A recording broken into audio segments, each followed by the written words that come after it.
ਸਤਿ ਸ਼੍ਰੀ ਅਕਾਲ ਦੋਸਤੋ, ਮੈਂ ਤੁਹਾਡਾ ਆਪਣਾ ਫਿਰੋਜ਼ ਖਾਨ। ਤੁਸੀਂ ਸੁਣ ਰਹੇ ਹੋ ਪੰਜਾਬੀ ਰੇਡੀਓ USA।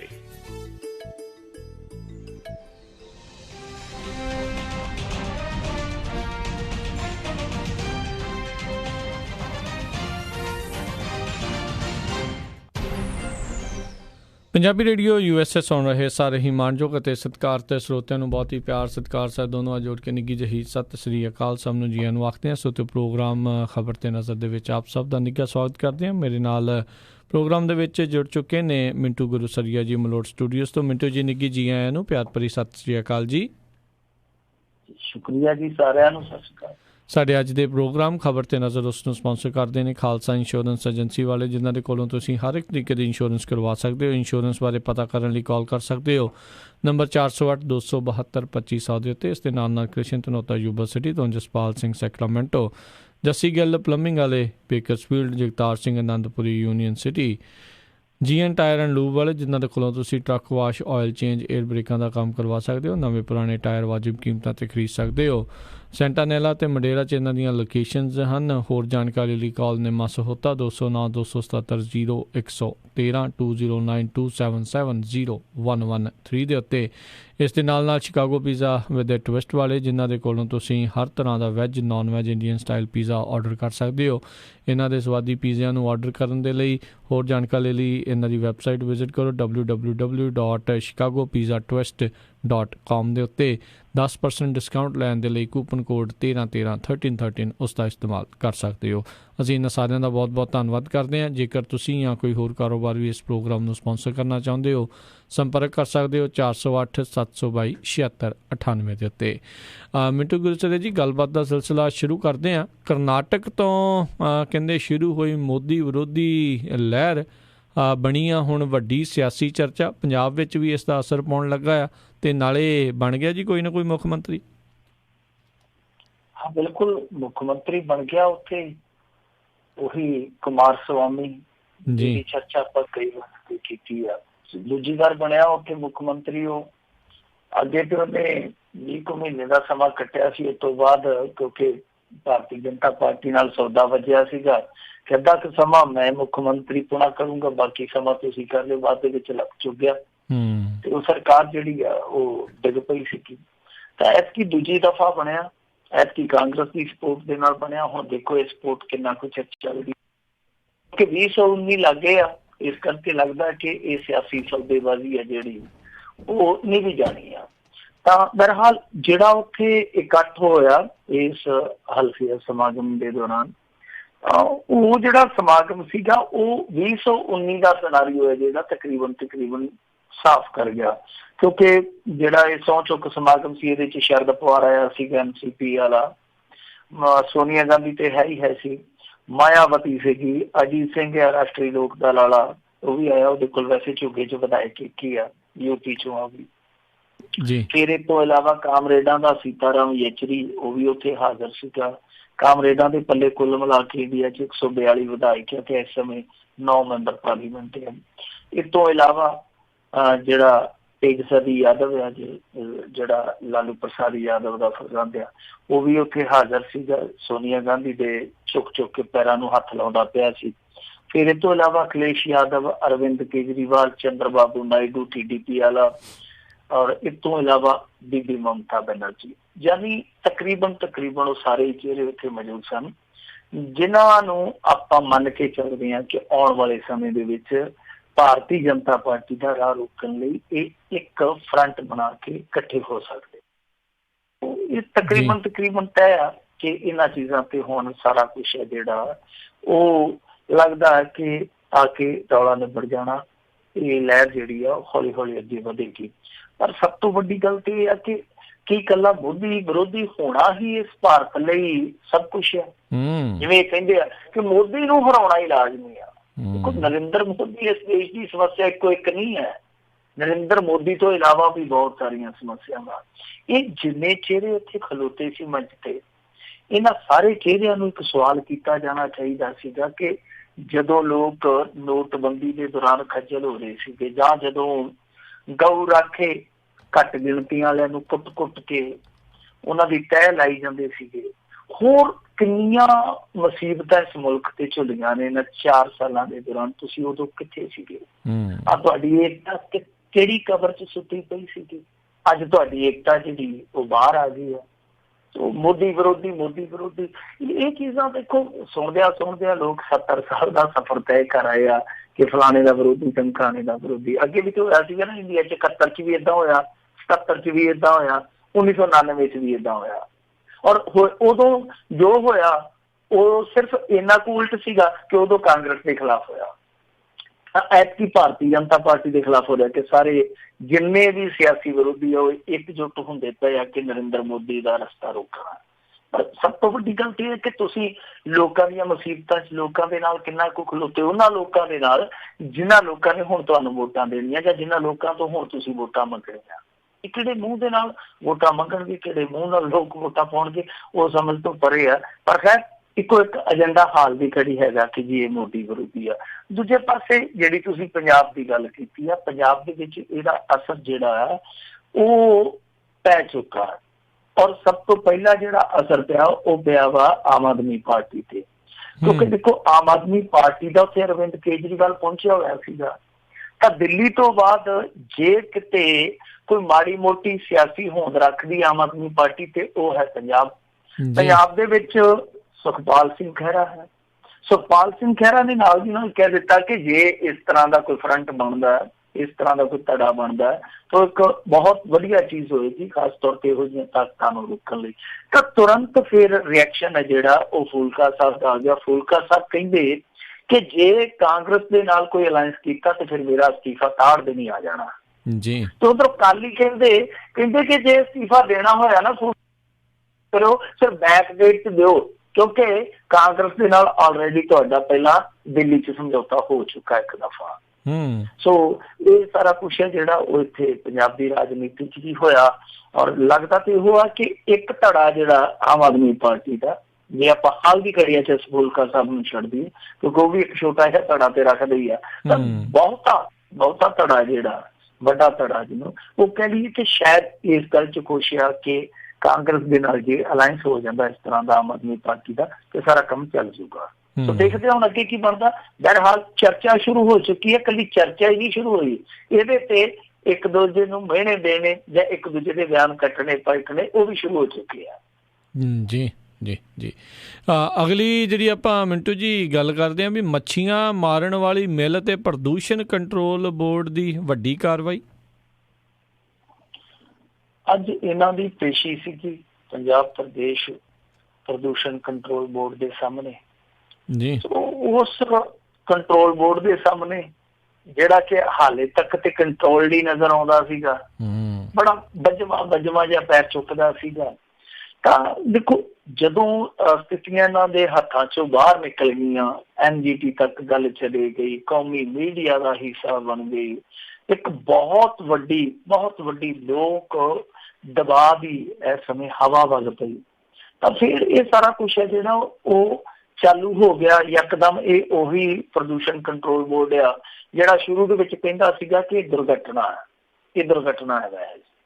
ਤਾਂ ਉਸੇ ਪ੍ਰਦੂਸ਼ਣ ਕੰਟਰੋਲ ਬੋਰਡ ਨੇ ਅੱਜ ਇੱਕ ਇਤਿਹਾਸਕ ਜੁਰਮਾਨਾ ਠੋਕਿਆ। ਅੱਜ ਤੱਕ ਕਿਸੇ ਨੂੰ ਇੰਨਾ ਜੁਰਮਾਨਾ ਨਹੀਂ ਠੋਕਿਆ ਗਿਆ। 5 ਕਰੋੜ ਰੁਪਈਆ ਇਹਨਾਂ ਨੇ ਉਸ ਫੈਕਟਰੀ ਨੂੰ ਜੁਰਮਾਨਾ ਪਾਤਾ। ਔਰ ਇਕੱਲਾ ਜੁਰਮਾਨਾ ਹੀ ਨਹੀਂ ਪਾਇਆ, ਉਹਦੇ ਵਿਚਲੀਆਂ ਜਿਹੜੀਆਂ 3 ਫੈਕਟਰੀਆਂ ਯਾਨੀ 2 ਡਿਸਟਿਲਰੀਆਂ ਤੇ ਇੱਕ ਗੰਨਾ ਪੀੜਨ ਵਾਲੀ ਜਿਹੜੀ ਫੈਕਟਰੀ ਆ, ਉਹਨਾਂ ਤਿੰਨਾਂ ਨੂੰ ਸੀਲਡ ਕੀਤਾ ਗਿਆ। ਇਸ ਤੋਂ ਇਲਾਵਾ ਹੁਕਮ ਦਿੱਤੇ ਗਏ ਕਾਹਨ ਸਿੰਘ ਪੰਨੂ ਜਿਹੜੇ ਕਿ ਚੇਅਰਮੈਨ ਆ ਪ੍ਰਦੂਸ਼ਣ ਕੰਟਰੋਲ ਬੋਰਡ ਦੇ, ਉਹਨਾਂ ਵੱਲੋਂ ਕਿ ਜਿਹੜੇ ਜ਼ਿੰਮੇਵਾਰ ਲੋਕ ਆ, ਜ਼ਿੰਮੇਵਾਰ ਵਿਅਕਤੀ ਆ, ਉਹਨਾਂ ਦੇ ਖਿਲਾਫ ਕਾਰਵਾਈ ਕੀਤੀ ਜਾਣੀ ਚਾਹੀਦੀ ਆ। ਤਾਂ ਮੇਰੇ ਖਿਆਲ ਦੇ ਨਾਲ ਇਹ ਠੀਕ ਆ। ਵੈਸੇ ਜਿਹੜਾ ਪ੍ਰਦੂਸ਼ਣ ਕੰਟਰੋਲ ਬੋਰਡ ਹੈ ਉਹਨੇ ਆਪਣੀ ਸਾਖ ਇਸ ਮਾਮਲੇ 'ਚ ਕਾਫੀ ਗਵਾਈ ਆ, ਪਰ ਜਿਹੜਾ ਆਹ ਫੈਸਲਾ ਕੀਤਾ ਉਸ ਸਾਖ ਨੂੰ ਥੋੜਾ ਬਹੁਤ ਬਹਾਲ ਜ਼ਰੂਰ ਕਰੇਗਾ।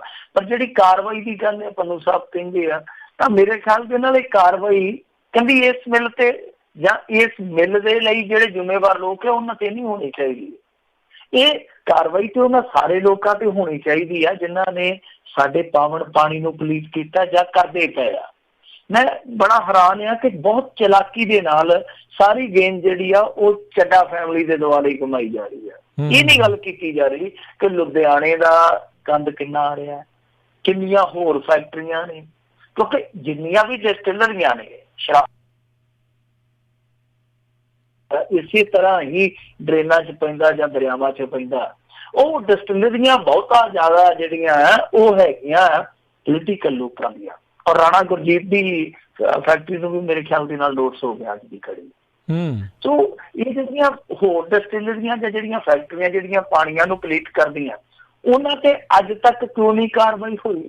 ਜੇ ਅੱਜ ਤੱਕ ਕਿਉਂ ਨਹੀਂ ਕਾਰਵਾਈ ਹੋਈ ਤਾਂ ਫਿਰ ਜਿਨ੍ਹਾਂ ਲੋਕਾਂ ਨੇ ਨਹੀਂ ਕੀਤੀ ਉਹਨਾਂ ਤੇ ਵੀ ਕਾਰਵਾਈ ਹੋਣੀ ਚਾਹੀਦੀ ਹੈ। ਇਹ ਸਭ ਤੋਂ ਵੱਡਾ ਸਵਾਲ ਹੈ ਕਿ ਤੁਸੀਂ ਉਹਨਾਂ ਨੂੰ ਕਿਉਂ ਛੱਡਦੇ ਪਏ ਹੋ। ਔਰ ਡਿਸਟਿਲਰੀਆਂ ਦਾ ਤੇ ਇੱਥੋਂ ਤੱਕ ਹਾਲ ਆ ਕਿ ਆ ਪਿੱਛੇ ਜਿਹੀ ਜਿਹੜੀ ਕੈਗ ਦੀ ਰਿਪੋਰਟ ਆਈ ਸੀ, ਉਸ ਕੈਗ ਦੀ ਰਿਪੋਰਟ ਦੇ ਵਿੱਚ ਖੁਲਾਸਾ ਹੋਇਆ ਸੀਗਾ ਕਿ ਪਿਛਲੀ ਸਰਕਾਰ ਨੇ ਬਹੁਤ ਸਾਰੀਆਂ ਡਿਸਟਿਲਰੀਆਂ ਤੋਂ ਜਿਹੜਾ ਟੈਕਸ ਬਣਦਾ ਸੀ ਕਰੋੜਾਂ ਰੁਪਈਆ ਦਾ, ਉਹ ਉਗਰਾਇਆ ਹੀ ਨਹੀਂ।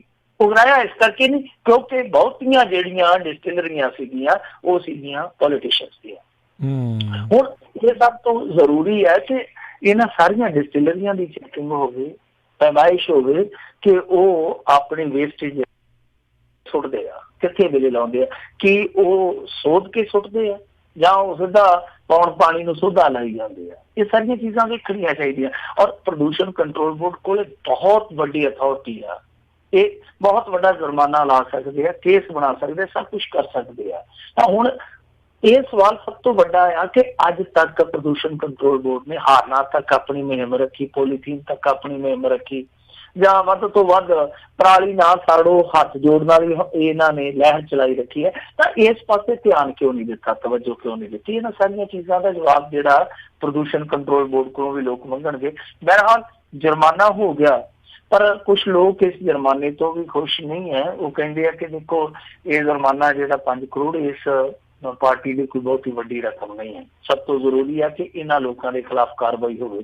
ਤਾਂ ਮੇਰੇ ਖਿਆਲ ਦੇ ਨਾਲ ਕਾਰਵਾਈ ਵੀ ਕੀਤੀ ਜਾ ਸਕਦੀ ਹੈ, ਪਰ ਕਾਰਵਾਈ ਹੈ ਜਿਹੜੀ ਉਹ ਮਾਲਕਾਂ ਦੇ ਖਿਲਾਫ ਤੇ ਕਤਈ ਨਹੀਂ ਹੋਣ ਲੱਗੀ। ਉਹ ਕਾਰਵਾਈ ਜਿਹੜੀ ਹੈ ਜੇ ਹੋਏਗੀ ਤੇ ਉਹ ਉਹਨਾਂ ਖਿਲਾਫ ਹੋਊਗੀ ਜਿਹੜੇ ਅਧਿਕਾਰੀ ਕਰਮਚਾਰੀ ਆ। ਕਿਉਂਕਿ ਕਾਂਗਰਸ ਵੀ ਕਦੇ ਕਹਿੰਦੀ ਹੁੰਦੀ ਸੀਗੀ ਕਿ ਸੁਖਬੀਰ ਬਾਦਲ ਜ਼ਿੰਮੇਵਾਰ ਆ ਜੋ ਵੀ ਬੱਸਾਂ ਦੇ ਨਾਲ ਹਾਦਸੇ ਵਾਪਰਦੇ ਆ, ਤਾਂ ਉਹ ਕਹਿ ਦਿੰਦੇ ਸੀਗੇ ਕਿ ਨਹੀਂ ਜੀ ਸੁਖਬੀਰ ਬਾਦਲ ਦਾ ਇਹਦੇ 'ਚ ਕੀ ਗੁਨਾਹ ਆ, ਬੱਸ ਤੇ ਡਰਾਈਵਰ ਚਲਾਉਂਦਾ। ਤਾਂ ਉਹੀ ਫਾਰਮੂਲਾ ਇੱਥੇ ਵੀ ਲਾਗੂ ਹੋ ਜਾਊਗਾ ਕਿ ਮਿਲ ਕੋਈ ਉੱਥੇ ਬੀਬੀ ਜਸਦੀਪ ਕੌਰ ਆਪ ਥੋੜ੍ਹੀ ਚਲਾਉਂਦੀ ਸੀ, ਮਿਲ ਕੇ ਉੱਥੇ ਪ੍ਰਬੰਧਕ ਚਲਾਉਂਦੇ ਸਨ। ਸੋ ਇਹ ਸਾਰੀਆਂ ਚੀਜ਼ਾਂ ਜਿਹੜੀਆਂ ਆਪਣੀ ਥਾਂ ਤੇ ਆ। ਬਹਰਹਾਲ NGT ਦੇ ਵਿੱਚ ਸੁਣਵਾਈ ਹੈ ਜਿਹੜੀ ਉਹ ਵੀ ਸ਼ੁਰੂ ਹੋ ਚੁੱਕੀ ਆ। ਕੇਂਦਰ ਨੂੰ ਵੀ ਨੋਟਿਸ ਕੀਤਾ, ਮੇਰੇ ਖਿਆਲ ਦੇ ਨਾਲ ਉਹਨਾਂ ਨੇ ਸੂਬਾ ਸਰਕਾਰ ਨੂੰ ਵੀ ਨੋਟਿਸ ਕੀਤਾ। 22 ਜੁਲਾਈ ਦੇ ਕਰੀਬ ਜਿਹੜੀ ਆ ਉਹ ਫੇਰ ਦੁਬਾਰਾ ਸੁਣਵਾਈ ਹੋਣੀ ਆ। ਇੱਕ ਵਾਰੀ ਲੋਕ ਦਬਾਅ ਦਾ ਜਿਹੜਾ ਇਹ ਅਸਰ ਜ਼ਰੂਰ ਵੇਖਣ ਨੂੰ ਮਿਲਿਆ ਕਿ ਇਹਨਾਂ ਨੇ ਜੁਰਮਾਨਾ ਕਰ ਦਿੱਤਾ, ਪਰ ਦੂਸਰੇ ਪਾਸੇ ਅੱਜ ਦੇ ਦਿਨ ਦੇ ਵਿੱਚ ਇਹ ਹੈ ਕਿ ਲੱਖਾ ਸਧਾਣਾ ਔਰ ਕੁਛ ਹੋਰ ਨੌਜਵਾਨ ਜਿਹੜੇ ਆ ਉਹ ਉਸ ਵੇਲੇ ਗ੍ਰਿਫਤਾਰ ਕਰ ਲਏ ਗਏ ਜਦੋਂ ਉਹ ਸ਼ਾਹਕੋਟ ਨੂੰ ਜਾ ਰਹੇ ਸੀ।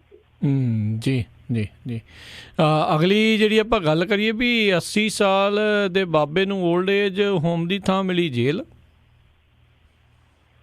ਪਹਿਲੀ ਗੱਲ ਤੇ ਹੈ ਕਿ 80 ਸਾਲ ਦਾ ਬਾਬਾ ਓਲਡ ਏਜ ਹੋਮ ਦੇ ਵਿੱਚ ਰਵੇ, ਇਹ ਬਹੁਤ ਮਾੜੀ ਗੱਲ ਹੈ। ਔਰ ਦੂਸਰੀ ਗੱਲ ਇਹ ਹੈ ਕਿ ਓਲਡ ਏਜ ਹੋਮ ਦੇ ਵਿੱਚੋਂ ਕੱਢ ਕੇ ਉਹਨੂੰ ਜੇਲ੍ਹ ਦੇ ਵਿੱਚ ਭੇਜ ਦੇਣਾ, ਇਹ ਦੂਸਰੀ ਬਹੁਤ ਮਾੜੀ ਗੱਲ ਆ। ਖੈਰ ਇਸ ਬਾਬੇ ਦੀ ਜਿਹੜੀ ਕਹਾਣੀ ਆ ਉਹ ਆਪਣੇ ਆਪ ਦੇ ਵਿੱਚ ਇੱਕ ਬਹੁਤ ਵੱਡਾ ਦੁਖਾਂਤ ਹੈ, ਔਰ ਜਾਂ ਕਹਿ ਲਈਏ ਕਿ ਅੱਜ ਦੇ ਦੌਰ ਦਾ ਉਹ ਦੁਖਾਂਤਕ ਸੱਚ ਹੈ। ਇਸ ਬਾਬੇ ਦੀ ਜ਼ਿੰਦਗੀ ਸ਼ੁਰੂ ਹੁੰਦੀ ਹੈ ਇੱਕ ਬਿਜਲੀ ਵਿਭਾਗ ਦੇ ਕਾਮੇ ਦੇ ਤੌਰ ਤੇ।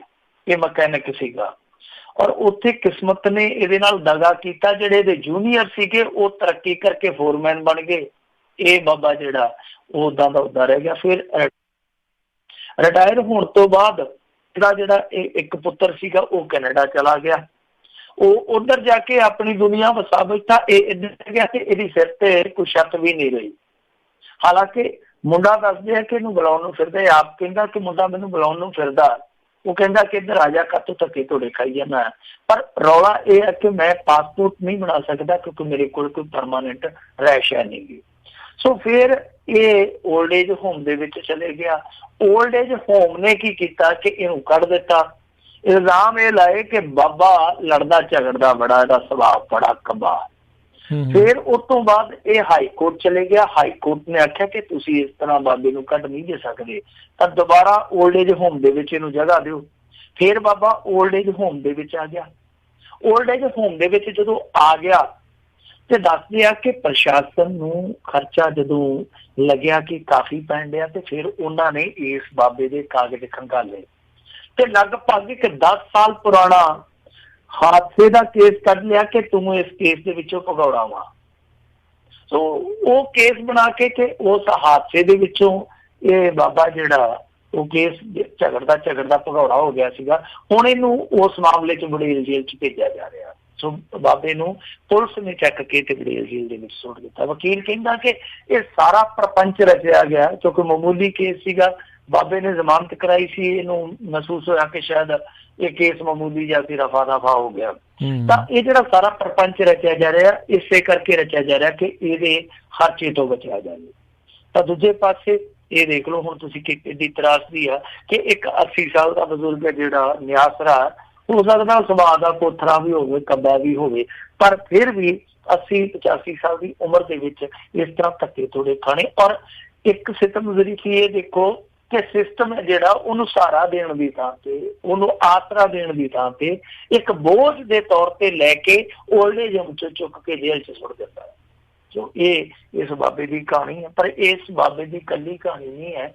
ਪੰਜਾਬ ਦੇ ਵਿੱਚ ਇਸ ਤਰ੍ਹਾਂ ਦੀਆਂ ਕਹਾਣੀਆਂ ਕਈ ਵਿਲਕਦੀਆਂ ਫਿਰਦੀਆਂ, ਕਈ ਕਲਪਦੀਆਂ ਫਿਰਦੀਆਂ। ਕੋਈ ਗੁਰਦੁਆਰੇ 'ਚੋਂ ਮਿਲਦਾ, ਬਹੁਤ ਵੱਡਾ ਅਫਸਰ ਹੁੰਦਾ ਕਿਸੇ ਸਮੇਂ ਦਾ, ਉਹ ਮਿਲਦਾ। ਇੱਕ ਦਫਾ ਆਪਾਂ ਕਹਾਣੀ ਸਾਂਝੀ ਵੀ ਕੀਤੀ ਸੀ ਸਰੋਤਿਆਂ ਨਾਲ ਕਿ ਦਿੱਲੀ ਦੇ ਵਿੱਚ ਉਹ ਸ਼ਖਸ ਫੁੱਟਪਾਥ ਤੇ ਰਹਿੰਦਾ, ਕਈ ਸਾਲਾਂ ਤੋਂ ਫੁੱਟਪਾਥ ਤੇ ਰਹਿੰਦਾ, ਜਿਹੜਾ ਕਿ ਬਾਹਰਲੀ ਯੂਨੀਵਰਸਿਟੀ 'ਚ ਪੜ੍ਹਿਆ ਸੀਗਾ। ਸੋ ਇਹ ਬਹੁਤ ਸਾਰੀਆਂ ਕਹਾਣੀਆਂ ਲੁਕਾਈ ਬੈਠਾ ਦੇਸ਼, ਇਹੋ ਜਿਹੀਆਂ ਕਹਾਣੀਆਂ ਜਿਨ੍ਹਾਂ ਨੂੰ ਆਪਾਂ ਖੋਲੀਏ ਤੇ ਉਹਨਾਂ ਦੇ ਵਿੱਚੋਂ ਸਿਰਫ ਤੇ ਸਿਰਫ ਦਰਦ ਦੀਆਂ ਹੀ ਭਾਫਾਂ ਨਿਕਲਦੀਆਂ। ਜੀ ਜੀ। ਅਗਲੀ ਆਪਾਂ ਮਿੰਟੂ ਜੀ ਗੱਲ ਕਰਦੇ ਹਾਂ ਵੀ ਕਹਿੰਦੇ ਢੱਡਰੀਆਂ ਵਾਲੇ ਦੀ ਸੁਰੱਖਿਆ ਦੇ ਵਿੱਚ ਵਾਧਾ, ਉੱਧਰ ਡੇਰਾ ਮੁਖੀ ਨਾਲ ਮੰਤਰੀ ਦੀ ਮੁਲਾਕਾਤ ਬਣੀ ਚਰਚਾ ਦਾ ਵਿਸ਼ਾ। ਦੇਖੋ ਇਹ ਢੱਡਰੀਆਂ ਵਾਲਾ ਜਿਹੜਾ ਮਾਮਲਾ, ਇਹਦੇ ਵਿੱਚ ਪਿਛੋਕੜ ਦਾ ਤੁਹਾਨੂੰ ਸਾਰਿਆਂ ਨੂੰ ਪਤਾ ਕਿ ਦਮਦਮੀ ਟਕਸਾਲ ਦੇ ਨਾਲ ਇਹਨਾਂ ਦਾ ਰੌਲਾ ਚੱਲਦਾ ਜੀ। ਪਰ ਥੋੜੇ ਦਿਨ ਪਹਿਲਾਂ ਇੱਕ ਵੀਡੀਓ ਆਈ ਸੀਗੀ, ਉਹਦੇ ਵਿੱਚ ਇੱਕ ਸੱਜਣ ਨੇ ਧਮਕੀ ਦਿੱਤੀ ਸੀਗੀ, ਹਾਲਾਂਕਿ ਨਾਂ ਨਹੀਂ ਲਿਆ, ਪਰ ਰਣਜੀਤ ਸਿੰਘ ਢੱਡਰੀਆਂ ਵਾਲੇ ਨੇ ਕਿਹਾ ਕਿ ਸਿੱਧੇ ਤੌਰ ਤੇ ਧਮਕੀ ਸਾਨੂੰ ਸੀਗੀ ਕਿਉਂਕਿ ਪਹਿਲਾਂ ਮੇਰੇ ਸਾਥੀ ਨੂੰ ਕਤਲ ਕਰ ਦਿੱਤਾ ਗਿਆ ਸੀਗਾ ਤੇ ਹੁਣ ਸਾਡੇ ਵਿਚਾਰਾਂ ਨੂੰ ਦਬਾਉਣ ਲਈ ਧਮਕੀ ਦਿੱਤੀ ਜਾ ਰਹੀ ਹੈ।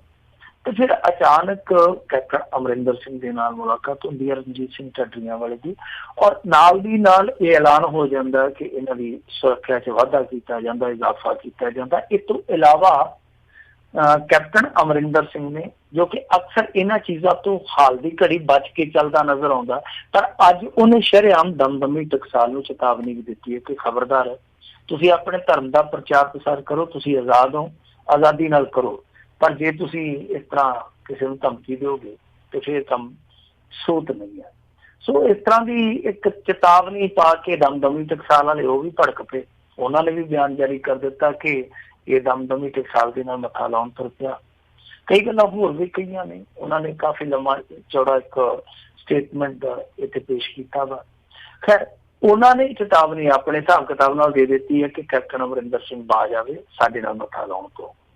ਸੋ ਇਹ ਸਾਰੀਆਂ ਚੀਜ਼ਾਂ ਆਪਣੀ ਥਾਂ ਤੇ ਚੱਲੀਆਂ ਨੇ ਅੱਜ, ਪਰ ਇਹਦੇ ਵਿੱਚ ਹੁਣ ਦੇਖੋ ਕਿ ਇਹ ਗੱਲਾਂ ਜਿਹੜੀਆਂ ਵੱਧਦੀਆਂ ਉਹ ਕਿੱਥੋਂ ਤੱਕ ਚਲੇ ਗਈਆਂ। ਸੋ ਸਿਕਿਉਰਿਟੀ ਦਾ ਮਾਮਲਾ, ਹੁਣ ਕੁਛ ਲੋਕ ਕਹਿੰਦੇ ਆ ਕਿ ਰਣਜੀਤ ਸਿੰਘ ਢੱਡਰੀਆਂ ਵਾਲੇ ਤੋਂ ਸਿਕਿਉਰਿਟੀ ਦਾ ਖਰਚਾ ਜਿਹੜਾ ਉਹ ਲੈਣਾ ਚਾਹੀਦਾ ਕਿਉਂਕਿ ਇਹ ਕੋਈ ਗਰੀਬ ਮਾਤੜ ਤੇ ਹੈ ਨਹੀਂਗਾ, ਬਾਬਾ ਦੀਵਾਨਾ ਦਾ ਪੈਸਾ ਲੈਂਦਾ।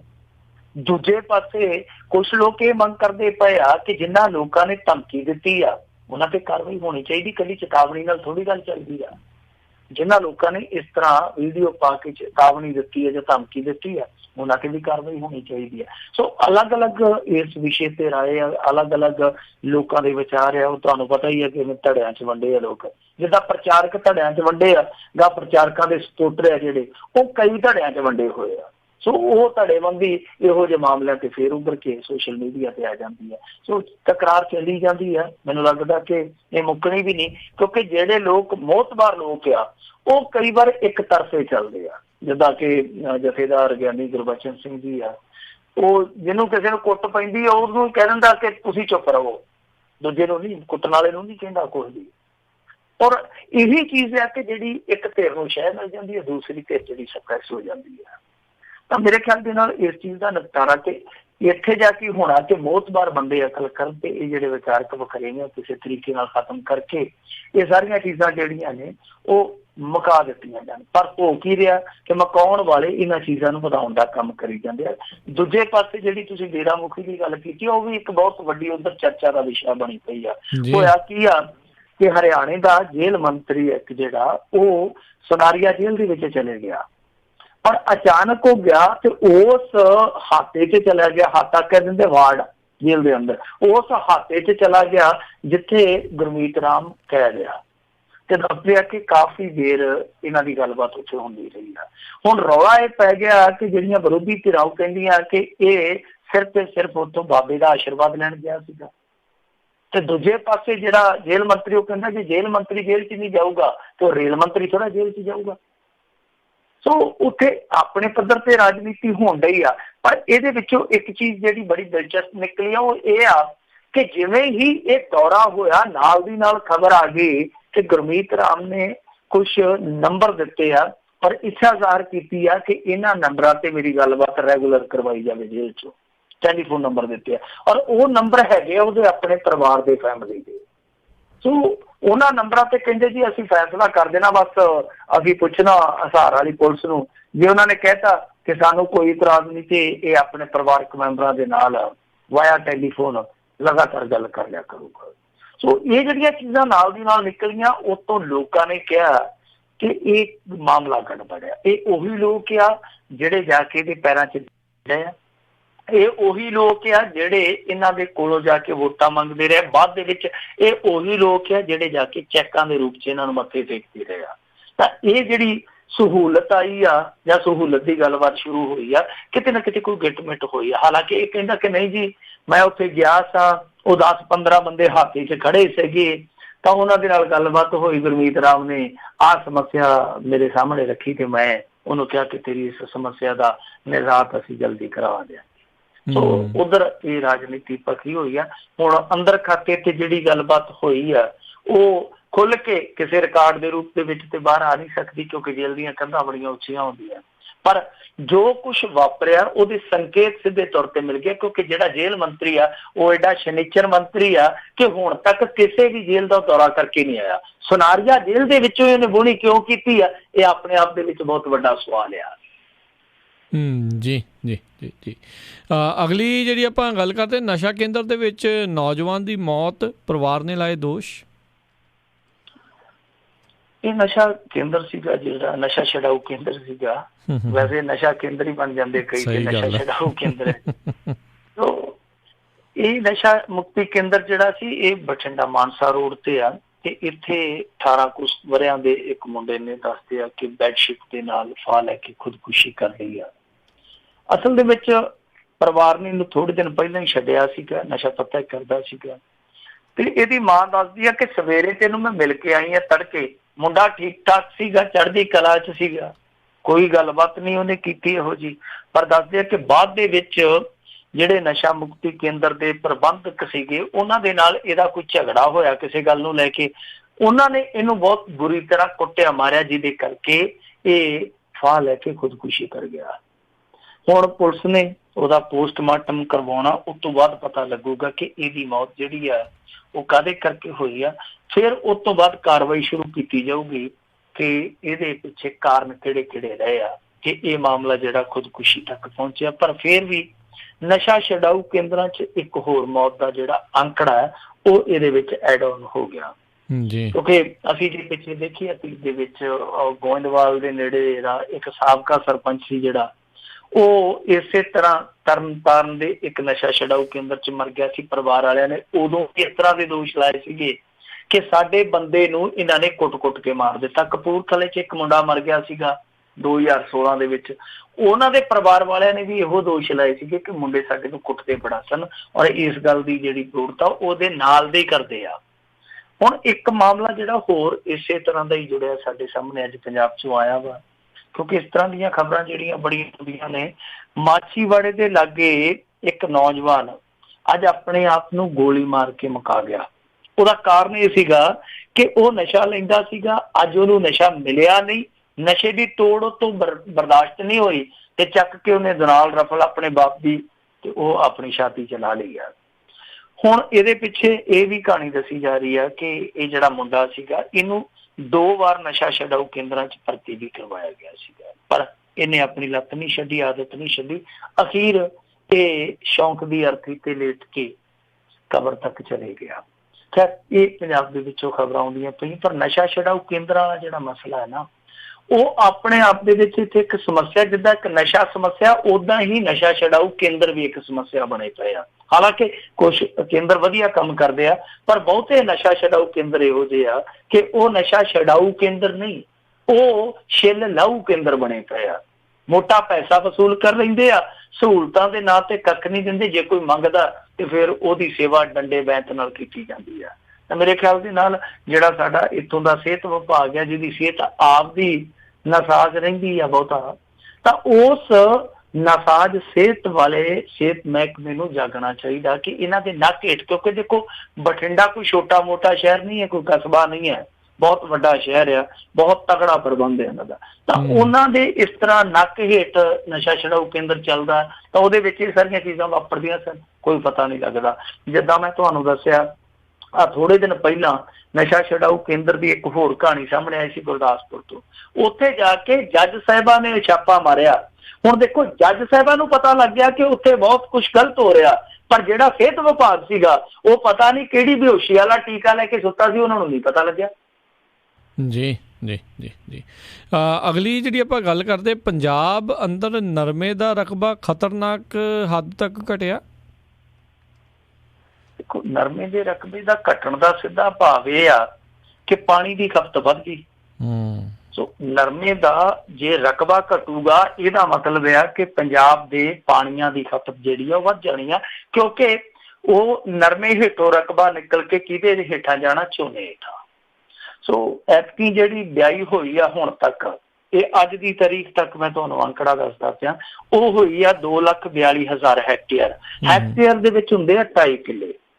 ਸੋ ਇਹ ਜਿਹੜੀ ਬਿਆਈ ਆ ਇਹ ਬਹੁਤ ਘੱਟ ਹੋਈ ਹੈ। ਜੇ ਪਰਾਰ ਦੀ ਆਪਾਂ ਗੱਲ ਕਰੀਏ, ਯਾਨੀ ਪਿਛਲੇ ਤੋਂ ਪਿਛਲੇ ਸਾਲ ਦੀ, ਤਾਂ ਉਦੋਂ ਇਹ ਬਿਆਈ ਹੋਈ ਸੀਗੀ 3,91,000 ਲੱਖ ਹੈਕਟੇਅਰ ਦੀ। ਸੋ 3,91,000 ਹੈਕਟੇਅਰ ਦੀ। ਤਾਂ ਪਿਛਲੇ ਸਾਲ ਜਿਹੜੀ ਇਹ ਬਿਆਈ ਸੀਗੀ ਉਹ ਥੋੜੀ ਘੱਟ ਗਈ, ਇਹ ਹੋਈ ਸੀਗੀ 3,79,000 ਹੈਕਟੇਅਰ। ਤਾਂ ਐਤਕੀ ਕਿੰਨੀ ਰਹਿ ਗਈ? ਐਤਕੀ ਮਹਿਜ਼ ਰਹਿ ਗਈ 2,42,000 ਹੈਕਟੇਅਰ। ਸੋ ਤੇਜ਼ੀ ਦੇ ਨਾਲ ਨਰਮੇ ਦੇ ਹੇਠੋਂ ਰਕਬਾ ਨਿਕਲ ਕੇ ਝੋਨੇ ਦੇ ਵਿੱਚ ਜਾਂਦਾ ਪਿਆ। ਇਹ ਸਾਡੇ ਉਹਨਾਂ ਲੋਕਾਂ ਨੂੰ ਸੋਚਣਾ ਚਾਹੀਦਾ ਜਿਹੜੇ ਲੋਕ ਫਸਲੀ ਵਿਭਿੰਨਤਾ ਦੀ ਗੱਲ ਕਰਦੇ ਆ, ਪਾਣੀਆਂ ਦੀ ਚਿੰਤਾ ਕਰਦੇ ਆ, ਹੋਰ ਬਹੁਤ ਅੱਠ ਮਾਰ ਕੇ ਗੱਲਾਂ ਕਰਦੇ ਆ। ਇਹਨਾਂ ਲੋਕਾਂ ਨੂੰ ਧਿਆਨ ਦੇਣਾ ਚਾਹੀਦਾ ਕਿ ਇਹ ਰਕਬਾ ਜਿਹੜਾ ਨਰਮੇ ਹੇਠੋਂ ਨਿਕਲਦਾ ਪਿਆ, ਇਹ ਸਿੱਧੇ ਤੌਰ ਤੇ ਝੋਨੇ ਹੇਠਾਂ ਜਾ ਕੇ ਪਾਣੀ ਦਾ ਖਰਚਾ ਵਧਾਉਂਦਾ ਪਿਆ। ਹੁਣ ਇੱਥੇ ਨੀਤੀਆਂ ਦੇਖੋ ਕਿੱਦਾਂ ਦੀਆਂ। ਮੈਂ ਨਰਮਾ ਪੱਟੀ ਤੋਂ ਬਿਲੋਂਗ ਕਰਦਾ, ਅਸੀਂ ਜੋ ਜੰਮੇ ਆ ਨਰਮੇ ਦੇ ਨਾਲ ਹੀ ਖੇਡਦੇ ਡੇ ਹੋਏ ਆ, ਸਾਡੇ ਹਾਲੇ ਵੀ ਪਿੰਡਾਂ 'ਚ ਨਰਮਾ ਹੁੰਦਾ। ਇਹਦੀ ਇੱਕ ਸਮੱਸਿਆ ਇਹ ਆ ਕਿ ਇਹ ਨਰਮਾ ਜਿਹੜਾ ਉਹ ਬੀਜਿਆ ਜਾਂਦਾ 15 ਅਪ੍ਰੈਲ ਤੋਂ 10-15 ਮਈ ਤੱਕ। ਜੇ ਬਾਅਦ ਦੇ ਵਿੱਚ ਲੇਟ ਹੋ ਜਾਵੇ ਉਦੋਂ ਨੂੰ ਲੋ ਚੱਲ ਪੈਂਦੀ ਆ, ਨਰਮਾ ਪੁੰਗਰਦਾ ਹੀ ਨਹੀਂ। ਜੇ ਪੁੰਗਰਦਾ ਤੇ ਉਹਨੂੰ ਭੂੰਡ ਕਹਿੰਦੇ ਆ, ਜਿਹੜੇ ਅੰਕੁਰ ਹੁੰਦੇ ਆ, ਤਾਂ ਉਹ ਭੂੰਡ ਸੜਨ ਲੱਗ ਪੈਂਦੇ ਆ। ਇਹ ਕੀ ਕਰਦੇ ਆ ਕਿ ਜਦੋਂ ਵਿਸਾਖ ਆਉਂਦਾ, ਚੜ੍ਹਦੇ ਵਿਸਾਖ ਦੇ ਨਾਲ ਨਹਿਰਾਂ 'ਚ ਪਾਣੀ ਬੰਦ ਕਰ ਦਿੰਦੇ, ਕਹਿੰਦੇ ਬੰਦੀ ਹੋ ਗਈ ਆ। ਹੁਣ ਵੇਖੋ ਨਵੰਬਰ ਦਸੰਬਰ ਤੋਂ ਲੈ ਕੇ ਜਨਵਰੀ ਫਰਵਰੀ ਤੱਕ ਇਹਨਾਂ ਦੇ ਕੋਲ ਵਕਫਾ ਹੁੰਦਾ। ਜੇ ਨਹਿਰਾਂ ਦੀ ਮੁਰੰਮਤ ਕਰਨੀ ਹੋਵੇ ਤੇ ਕਰ ਸਕਦੇ ਬੜੀ ਆਰਾਮ ਨਾਲ, ਪਰ ਕਰਦੇ ਕੀ ਆ ਕਿ ਚੜੇ ਵਿਸਾਖ ਬੰਦੀ ਕਰ ਦਿੰਦੇ ਨਹਿਰਾਂ 'ਚ, ਔਰ ਪਾਣੀ ਛੱਡਦੇ ਆ ਮਈ ਚੜੇ। ਤਾਂ ਜਦ ਤੱਕ ਕੋਈ ਕਿਸਾਨ ਆਪਣੀ ਪੈਲੀ ਨੂੰ ਪਾਣੀ ਲਾਊਗਾ, ਵੱਤਰ ਕਰੂਗਾ, ਉਹ ਜਦ ਨੂੰ ਵੱਤਰ ਆਊਗੀ, ਵਾਹੂਗਾ, ਬੀਜੂਗਾ, ਉਦੋਂ ਨੂੰ 10-12 ਮਈ ਚੜੀ ਹੁੰਦੀ ਆ, ਤਾਂ ਲੋ ਚੱਲ ਪੈਂਦੀ ਆ। ਸੋ ਇਸ ਕਰਕੇ ਅਗਲਾ ਰਿਸਕ ਨਹੀਂ ਲੈਂਦਾ ਕਿ ਐਡਾ ਮਹਿੰਗਾ ਬੀਜ ਪਾਵਾਂਗੇ, ਜੇ ਨਰਮਾ ਉੱਗਿਆ ਨਾ ਫਿਰ, ਤਾਂ ਫਿਰ ਅਗਲਾ ਜੂਆ ਖੇਡਦਾ ਕਿ ਝੋਨਾ ਹੀ ਲਾ ਲਓ।